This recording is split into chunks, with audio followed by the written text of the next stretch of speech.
Hello everyone, this is Anam Kadri from the channel AQDG Space. And today I have come with the topic of variables and constants. Let's see what are variables and constants. We define them as containers which hold different values that are used during the program. Variables, as the name implies, are those containers which hold the values which are constantly changing, whereas constants are those containers whose value does not change. Based on this criteria, here are a few identities that we are going to sort out in the two containers depending upon their values. So first is the value of pi. Since the value of pi is constant, 3.142, so it goes into the container of constants. Today's temperature varies. It might be different in the morning and different in the evening and then in the night. So we put it in the container of variables. Our age is constantly changing every year, in fact, every second, every minute. So it is again goes into the variable container. The gravity of the earth remains the same, 10 meters per second square, and so it goes into the constant container. The level of water in the tank. Sometimes your tank is filled up with water, sometimes it's empty, so it is constantly changing. Again, it's a variable. And then your NIC number. This is a fixed number that is given to every candidate that is living in a country, in a specific country. So it goes into a constant container.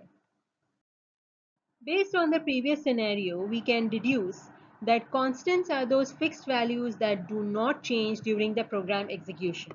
A few of the examples are illustrated here. Mathematical constants include pi and the value of e exponential. Physical constants include Planck's constant, one of them.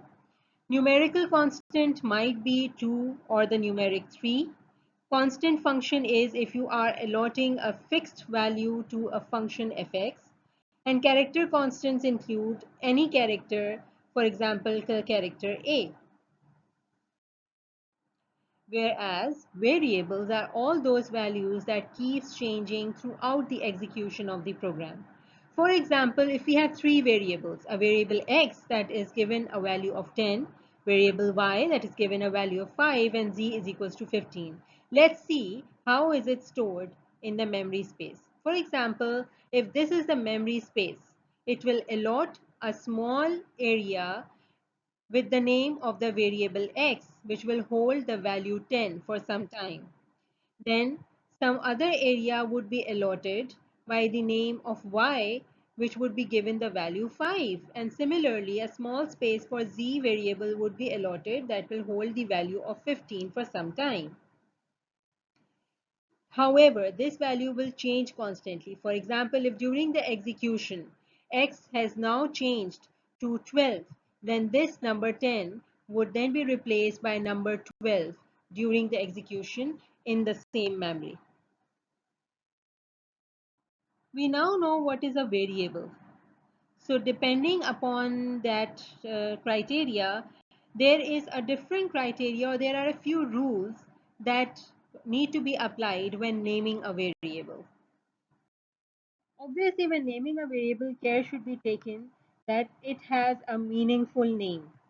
Whatever the purpose that variable is has to achieve, that is specifically clear from its name. Secondly, each variable has a specific type which determines the size and layout of the variable's memory. This type determines the range of the values that can be stored in the stated memory. The name of a variable can be composed of letters, digits, and the underscore characters. It must begin with the letter. If this letter is most probably anything in alphabetical order. So it is highly likely that your variable is starting from an alphabet or a string of alphabets, a string of characters, and then it might include letters and underscores as well. We know that variables and constants hold data, but what type of data is actually present in that variable or constant is dependent upon the data type of that variable. So data type is a classification of data which tells the compiler or the interpreter how the programmer intends use the data. The data types are basically characterized into three types. It can be a character, a number, or a boolean. A character is furthermore divided into the type char and the type string. Char is any one letter or alphabet, whereas string is a series of characters or alphabets. Number is divided further into an integer or a float. All those whole numbers that are a part of mathematical numbers are basically integers. These integers are furthermore divided into unsigned and signed, depending upon whether they are negative numbers or positive numbers, respectively. Whereas the floating point numbers are all those numbers which include decimal points and decimal places. So they are furthermore divided into long double and double. As the name implies, double has a certain range of values, whereas long double is has a larger range of values as compared to the double floating point. The third type of the data type is the Boolean, which is either a true or a false. Once we know the different data types that we can use in our algorithms or while programming, we need to know the range of those data types. So the type int is the integer data type which has the given limit. The unsigned int is the unsigned integer, that is all those positive integers and have a range in the positive side 0 to 429, 496, 7295. Floating point decimal numbers have a range of 1.175 exponential minus 38 to 3.4 exponential plus 38, whereas double have a larger range ranging from 2.22 exponential minus 308 to 1.797 exponential plus 308. The char, the character, on the other hand, ranges from minus 128 to 127. Why they are termed in minus? Because these are anything from the ASCII characters and their ASCII numbers. Whereas bool might be either a true or a false. The true would be identified as a 1 and false would be identified as a 0. Now that we know what are variables and constants and that we know the definition of data types, it's necessary to know how they can all be integrated to initialize a certain variable or a constant. So when we are talking about a variable, it is normally initialized by the keyword declare. We use the variable name and we assign a certain value to it. After that, we are going to define its data type.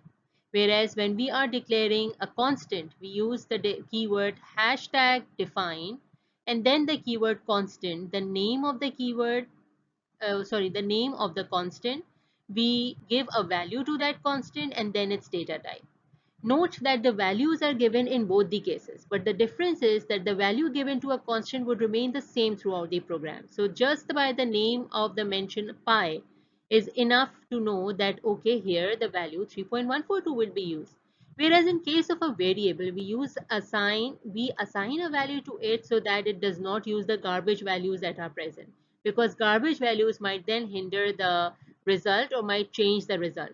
So we normally begin by applying a value to it, a sensible value to it, which can then be overwritten during the execution of the program. Whereas in a C language, when we are declaring a variable, we simply use the data type, the variable name, and we assign a value to it. Students, now we are very clear about the concept of variables, constants, and their data types. So this is a small practice that you need to do in order to declare the variables and the constants. Here are a few scenarios that are given. The constant pi, the area of a circle whose inputs are taken during the program execution, the name of the child for admission in a school, the temperature in centigrade already defined and needed to be converted into Fahrenheit during the program, and the reply to the question, do you want to continue? So all you need to do is first identify which one of these would be a constant and which one would be a variable. And then depending upon that, declare those constants and variables in the way that is defined in the previous slide. Best of luck with your practice. In case of any ambiguity, you may comment in the comment section and I'll be glad to help you out. Don't forget to like, subscribe this video. Hope to meet you soon in our next video. Thank you.